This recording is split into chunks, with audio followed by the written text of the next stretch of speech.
What is going on this morning? Well, today I think we have to talk about Dean. I'm going to tell you right now that a lot of you are probably not going to like what I have to say about this because this is going to kind of rub against the grain of what most people say about this whole subject in general, because this is not just about Dean, okay? The reason I titled this video Dean, something about Dean proving Gibson and Fender right. It's really important. Everybody wants to talk about Gibson and Fender suing everybody, but nobody wants to talk about why they're winning. Okay, this Dean deal, the fact that they filed for bankruptcy and they, as it Chapter 11, and they are out of money and they're in a bunch of debt, is an excellent example of what can happen to a company who does not control their intellectual property. Okay. This is not about Gibson. This is not about Fender. This is about Dean and why they failed. They had the coolest brand at one point. They were the metal brand, right? They had the ML, the V, the Z. They had a huge artist roster. They had Dimebag Darrell. Okay. And in the metal community, especially, they were massive, right? For quite a long time. Probably one of the most recognizable metal brands in the world. But here's the problem. They took the easy business model. Okay.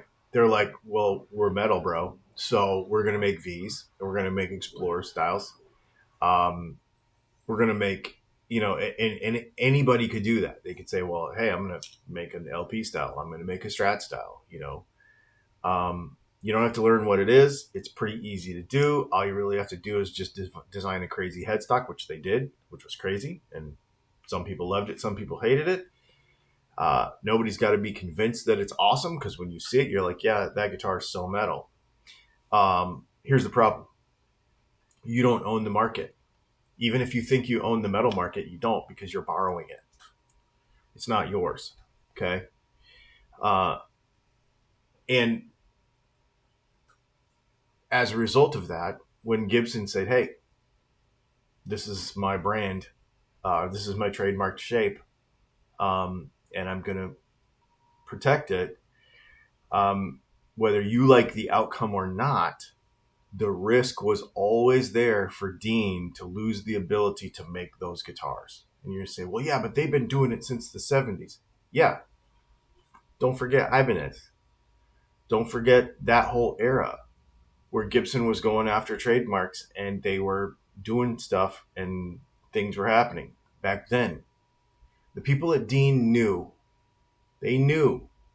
It's very easy to check that those shapes had not been trademarked.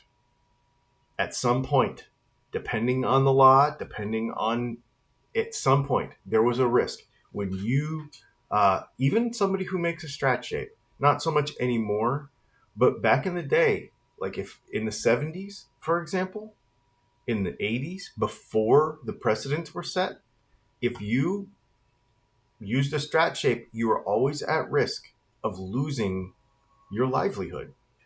And I guess my question for you would be like, if you came up with an idea, and made a living from it, and then, or you copied somebody's idea, actually more accurately, and you made a living from it, you have to know that at some point that could go away. At any point, it could go away.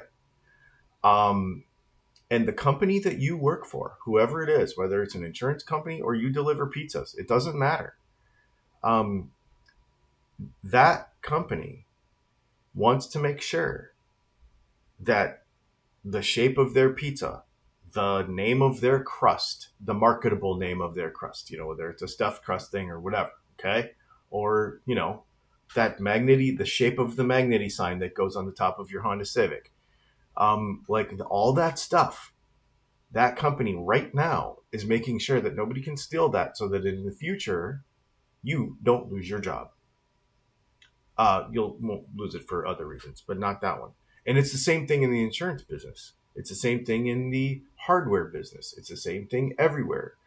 If you are relying on intellectual property that you do not own, okay, it doesn't matter that nobody owns it, that you do not own, then there's a possibility that your business could be hurt by someone else in the future. It could happen to me. Chinese companies have ripped me off already. Well, if they start making them better than me and start adding, offering more better service than me and doing, all that stuff and making a bunch of YouTube videos a week, and they start going after it harder than me, they could take my business away. If a huge chunk of your catalog always depends on shapes that somebody else made, then ownership of your company carries that risk for as long as you do that. Okay. Now let's talk about the dime bag thing. Okay. Obviously Dean and dime bag are like hand in hand. Most people assume that Dean owned dime bag. Nobody owns dime bag. Duh. But on the legal side of it,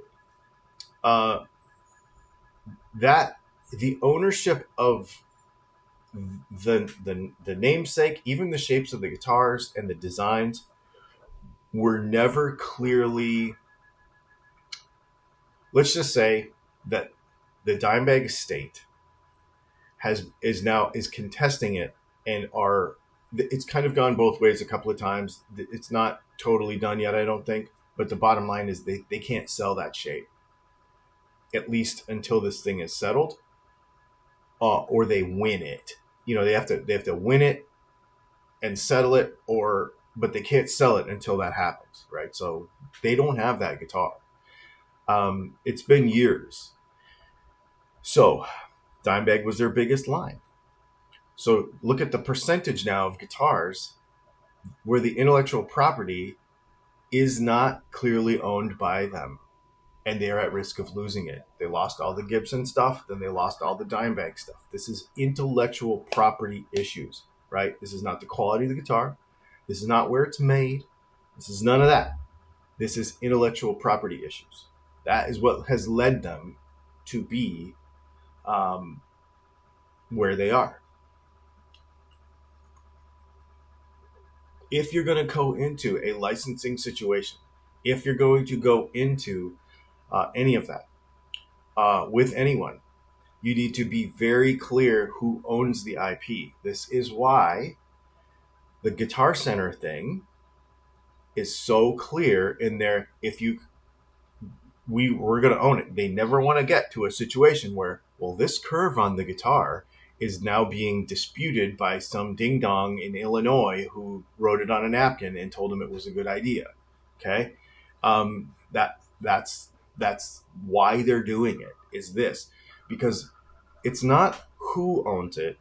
Well, it is who owns it, but if nobody owns it, that can almost in some ways be just as uncertain. There needs to be crystal clear ownership of your IP in these situations. So they've got shapes that are not theirs, and they knew that from the beginning. You can argue the 70s versus the 80s and all that, but they knew what they were doing. And then this Dimebag thing, right? And you could just say, well, they must not have been selling enough guitars. Well, they were selling a lot of guitars until they couldn't. Okay. So they go into debt. So now they're millions of dollars in debt, and they have to figure out what to do. So what do? They borrow money. They borrow money is the reason they're in debt. Duh. But how do they borrow this money? Well, inventory and ownership of a building can only take you so far.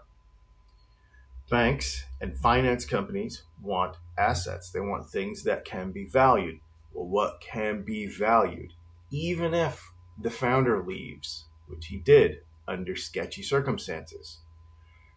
We won't get too much into that because it's a lot of alleged stuff, and but allegedly there's a lot of crazy stuff going on about the ownership, and it's the family and the mother and the son and the old CEO accused of things. I won't get into the details because again, that's sort of some hearsay stuff. We're trying to stick with what really happened here. Okay, so bottom line is they've got all this sketchy stuff going. So what is their company worth? You have to look at this and say, even if all those people are gone, what is this company worth? If the bank says, okay, you want to save your company, we're going to borrow it. We'll lend you the money, but we want to know what your company's worth. You have a building, and you have some guitars you haven't sold, and you have some materials. What else do you have? Well, we have the brand name. We also have the intellectual property on the few guitars that we actually do own, which is like, the Cadillac and stuff. So we do have that. So we have those various things. We have a few of our own original designs. All right, well, we're going, and maybe a couple of patents. Okay, so here's what we're going to do. We're going to lend you the money, but we are going to now, you're going to mortgage it against your IP. So now your own IP is at risk if you cannot pay these debts. Okay? So now they technically own nothing. They own none of their own brands, none of their own designs, nothing, because it is all mortgaged. Why is that so important? Because the name means something. And this is where Gibson and Fender fight so hard. And you say, well, if Gibson just made better guitars, if Fender just made better guitars, then they wouldn't have to worry about it. Well, here's the thing. Protecting the intellectual property is making a better business decision, ultimately leading to better guitars. Because after 30 years of just a bunch of mush, then everybody forgets where it actually came from. Do you know the original brand? Maybe it is Kleenex. I don't know. Maybe that's a bad example.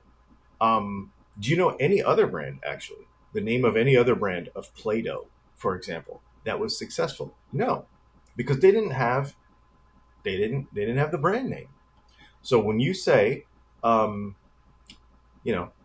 you say brand doesn't matter, okay, well, it actually kind of does, and here's why. Because you need the brand. You have to have the brand. The brand name is actually a part of the value of your company, and this Dean thing proves that, because they could borrow money against their name and their IP because their name means something. There is a financial value to the name, and so you don't have to agree with it, but that is the facts. That's how it works. You borrow money on your financial credibility. A business borrows money on their financial credibility, and a lot of that has to do with the value of the name. Okay, that's a super, super important thing. And if they don't own it anymore, now they're at big time risk, which is where they are. So you don't need to agree with every lawsuit. You can bang on in the comments about how you think it's dumb. I think it's dumb. Okay, let's get this straight. I'm not defending, overactive lawyers who want to burn guitars in the street like that. I think that is dumb, and I think that there's a way to go about this, and there's a way to not go about it. And we've seen companies do this the right way, and we've seen companies the wrong way as we perceive it, especially as customers, especially lately. So we've seen that. I'm not saying that that's right. There's probably a right way and a wrong way to do it. However, this is why intellectual property is important. Because if you cannot sell your most valuable product anymore because you don't actually own the rights to that product, you will go out of business. This is why companies like Texas Toast, like Novo, like Reverend, and a lot of other boutique builders have been successful because they understand how this works and they figured out where to place themselves in the market. It's intellectual property and brand is everything on the business side. Okay. And one of the things that I I always have encouraged guitar players to do, and it's something that I talk to guitar builders about, because guitar builders often will. So, I've been in business for myself for many years, and I've been successful at all but one, and that was a choice. And what I'll tell you is, um, there's a few things that I would give advice, okay, to a guitar builder. If you're a guitar builder, if you are a pickup builder, if you are any person who is trying to implement art, if you're doing pottery, you're trying to do something that you created and put it into the market, you have to spend a ridiculous amount of time, percentage of your time for a while, understanding this stuff. The failures that I've seen over the years of small guitar companies that I have either made pickups for or just known, peripherally around, the failure is almost always a lack of an understanding of the business side of an art. It's almost always that. It's not that they don't make a good guitar. It's not that they don't make a pretty guitar. It's not that they don't have customers. It's not that they can't make enough guitars. It's not any of that. Normally, it is a lack of understanding of the business side of the business when you're trying to put art into a business. They concentrate so much on the art and they have this beautiful thing and they don't understand the business. And guitar players, we, as a community, could do a better job at understanding the business, at least peripherally, as an educated consumer. I'm not saying you have to become a lawyer. I'm not saying you have to go to school for any of this. I'm saying really become an educated consumer on this stuff. I don't mean comment section BS. I mean really learn about it. Like there's some really good YouTube videos, by lawyers and stuff, that know this stuff. And I would say spend some time trying to understand it. Not reactive YouTube comments, not reactive Facebook comments, not Reddit, but really understanding it. Yeah, I think it would help out because it would also put your mind at ease for this kind of stuff happening and why it happens, and you might not be so angry. And then the other thing is, it might help you choose better. I don't choose. So here's what I'm going to tell you. I will not do business with companies that are stealing intellectual property. I am very careful about how far I get into business with somebody who is borrowing intellectual property. Like, for example, I had this happen. I was doing business with a very well-known guitar builder, and it failed. And it's a good thing that I knew what I was doing, and it didn't really affect me that much. It would be good if you made decisions based on this stuff so that you could be a positive contributor to the community. That's all I got for today.